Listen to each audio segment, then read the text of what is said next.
Γεια σε όλους, Άλεξ εδώ. Σήμερα θα μάθουμε γιατί τα σύνολα στους pivot πίνακες του Excel είναι λάθος. Αφήσέ με να σου δείξω κάτι πολύ επικίνδυνο που μπορεί να γίνει αν δεν το προσέξεις. Όριστε εδώ ένας απλός λογαριασμός εστιατορίου, μιλάμε για πωλήσεις, για την 1η Ιανουαρίου του 2026.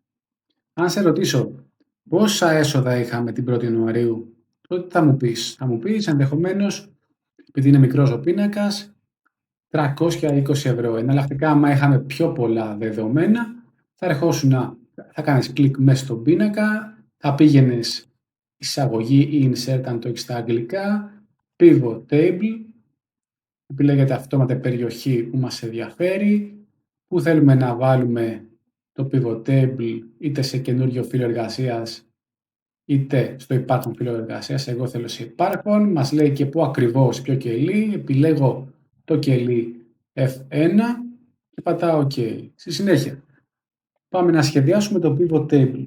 Βάζουμε τις αποδείξεις στα rows, στις γραμμές, το σύνολο του λογαριασμού στα values, στο πεδίο των τιμών και μου απαντάς λογικά 320 ευρώ. Δυστυχώς όμως δεν είναι αυτό το ποσό, τα συνολικά έσοδα δεν είναι 320 ευρώ, παρότι φαίνεται σωστό, τα πραγματικά έσοδα είναι μόλις 200 ευρώ. Σήμερα λοιπόν θα δούμε ένα από τα πιο συχνά λάθη που γίνονται με τα pivot tables και μόλις το δεις δεν θα εμπιστευτείς ποτέ ξανά τα σύνολα στα τυφλά. Όλα καταλήγουν σε ένα πράγμα. Πρέπει να καταλάβεις πολύ καλά τι αντιπροσωπεύει η κάθε γραμμή σε κάθε περίπτωση. Πάμε όμως να δούμε ένα πολύ απλό παράδειγμα. Να ξεκινήσουμε απλά. Δες εδώ αυτή την αναφορά του εστιατορίου, για το ίδιο εστιατόριο μιλάμε. Είναι ένα καθαρό dataset, όπου βλέπουμε ότι κάθε γραμμή αντιστοιχεί σε μία απόδειξη 1η Ιανουαρίου 2001. 1η Ιανουαρίου μια άλλη απόδειξη για άλλο τραπέζι. Γιατί έχουμε εδώ πέρα ελαφρώς διαφορετικές στήλες. Ημερομηνία, αριθμός τραπεζιού, απόδειξη και σύνολο λογαριασμού. Ωραία. Εδώ πέρα, όπως είπα και πριν, είναι καθαρό το dataset και σε ρωτάω ξανά. Πόσα έσοδα είχαμε την 1η Ιανουαρίου. Πάμε να δούμε πώς θα το υπολογίσουμε. Πατάω μέσα στο πίνακα, συνέχεια επιλέγω Insert, Pivot Table, Existing Worksheet. Επιλέγω και που θέλω να εμφανιστεί ο πίνακας, επιλέγω OK. Κατά τον ίδιο τρόπο που κάνουμε και πριν, απόδειξη στις γραμμές, σύνολο λογαριασμού στο πεδίο των τιμών. Ωραία. Ας βάλουμε και την ημερομηνία στα φίλτρα, γιατί ενδιαφέρομαι για την 1η του Γενάρη. Θέλω να δω την 1η του Γενάρη τι έκανε ο κόσμος. Λοιπόν, επιλέγω 1η του Γενάρη, OK, και το αποτέλεσμα είναι 500 ευρώ. Όλα καλά εδώ, όλα δουλεύουν τέλεια. Δεν υπήρχε κανένα πρόβλημα, ούτε διπλομέτρηση, ούτε δεν πήγε τίποτα λάθος. Πάμε όμως να δούμε μία περίπτωση επικίνδυνη. Μία περίπτωση που μπλέξαμε ουσιαστικά γιατί κάναμε κάτι λάθος.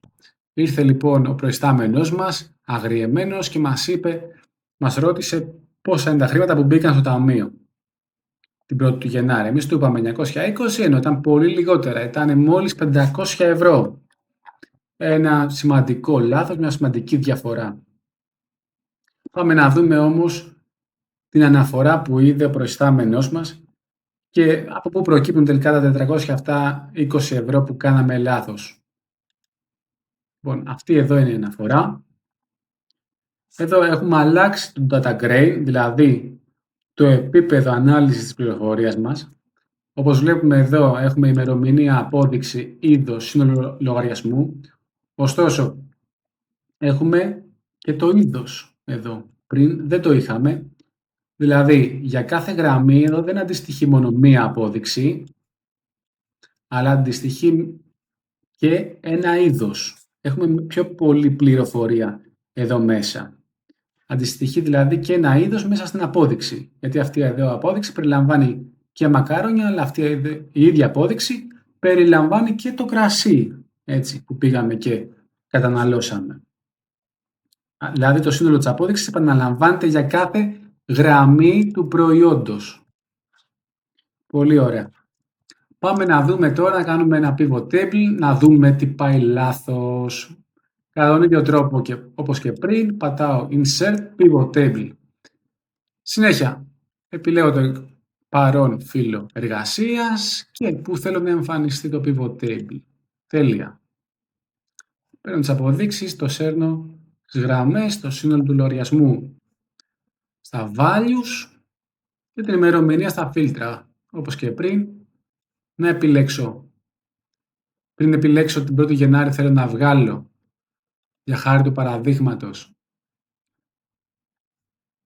Από εδώ βγάζω τα σύνολα, δηλαδή πάω πάνω δεξιά και επιλέγω Design, σχεδιασμός, μετά πάω τέρμα αριστερά και επιλέγω Grand Totals και επιλέγω Off for Rows and Columns. Τέλεια. Ας πάω εδώ στα φίλτρα, επιλέγω 1η του Γενάρη. Ωραία. Άρα, 1η του Γενάρη έχω αυτές εδώ τις εγγραφές. Ποιο είναι το σύνολο? Το σύνολο μου δείχνει ότι είναι 920 ευρώ. Πάμε να το γράψουμε πιο καθαρά όμως, για να το βλέπετε. Grand Total. Ίσον σαν... Ωραία. 920 ευρώ. Κάνουμε και bold. Τέλεια. Άρα λοιπόν είμαστε χαρούμενοι και λέμε στο προϊστάμενό μας 920 ευρώ και μας λέει ότι κάνουμε λάθος. Είναι μόλις 500 ευρώ. Γιατί όμως κάνουμε λάθος? Γιατί και πάλι εδώ έχουμε υπολογίσει την απόδειξη 2001 δύο φορές. Επίσης την απόδειξη 2003 δύο φορές και ούτω καθεξής. Και το 2004 και τα λοιπά. Διότι εδώ πλέον μία γραμμή δεν ισούται με μία απόδειξη, αλλά ισούται με ένα είδος το οποίο βρίσκεται μέσα στην απόδειξη. Έχει αλλάξει το data grain. Τα pivot μας δηλαδή δεν έχουν καταλάβει τι χρειαζόμαστε. Τα pivot καταλαβαίνουν μόνο άφρισέ μου τις γραμμές για κάθε απόδειξη. Επομένως, για κάθε απόδειξη έχει ομαδοποιήσει όλες οι γραμμές, το οποίο όμως είναι λάθος.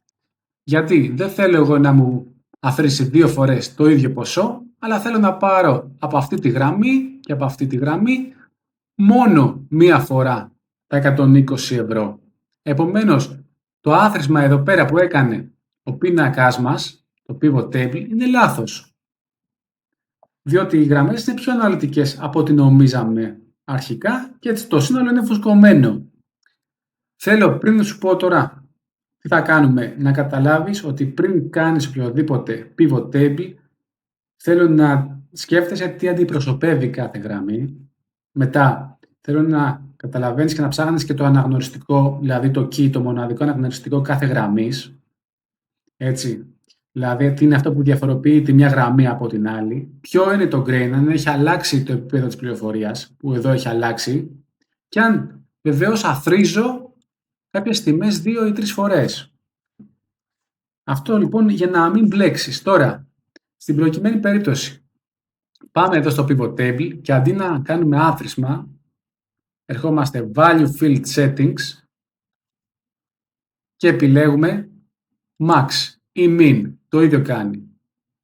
Και πατάμε OK.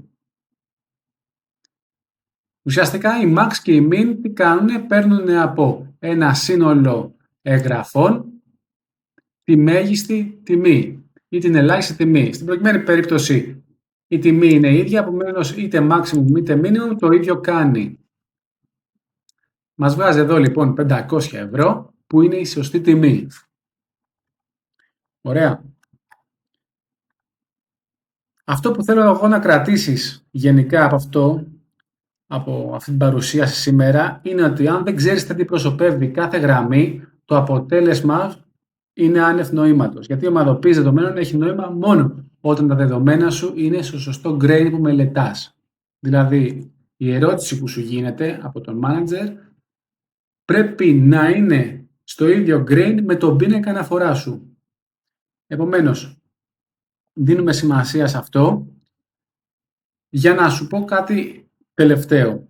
Το data grain ουσιαστικά σκέψου ότι, τι σου λέω ότι είναι το επίπεδο πληροφορίας, το επίπεδο ανάλυσης πληροφορίας. Σκέψου λοιπόν το παράδειγμα με τα κινητά τηλέφωνα.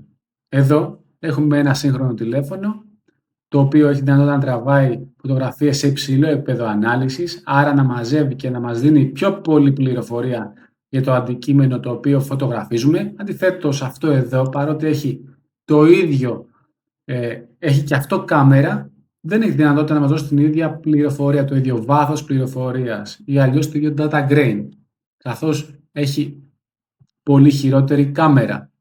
Επομένως, εδώ πέρα παίρνουμε πιο πολύ πληροφορία. Για παράδειγμα, σκέψου ότι τραβάς τη νύχτα έναν αγώνα στο ΆΚΑ. Και τον αγώνα αυτόν ενδεχομένως θα μπορείς να το δεις σε πάρα πολύ καλή κατάσταση, με πολλή πληροφορία, να δεις όλους τους παίκτες, να δεις τι ακριβώς συμβαίνει, αν είναι ιδρωμένοι, αν είναι ξεκούραστοι. Αντιθέτως, εδώ πέρα θα καταλάβεις πολύ λιγότερα. Ενδεχομένως ότι κάτι κουνιέται απλά και μέχρι εκεί η πληροφορία σου είναι πολύ λιγότερη. Αυτό είναι το data grain. Εδώ είναι πολύ ψηλό, εδώ είναι πολύ χαμηλό. Ωραία. Στο επόμενο βίντεο λοιπόν θα σου δείξω ένα ακόμα συχνό λάθος που συμβαίνει, ακόμα όμως και αν το data grain σου είναι σωστό. Θα μιλήσουμε για υπολογισμούς δικτών που ενώ φαίνονται σωστοί, αλλά είναι εντελώς λάθος μαθηματικά και μπορούν να σε μπλέξουν αν δεν δώσεις σημασία. Τα λέμε την επόμενη φορά.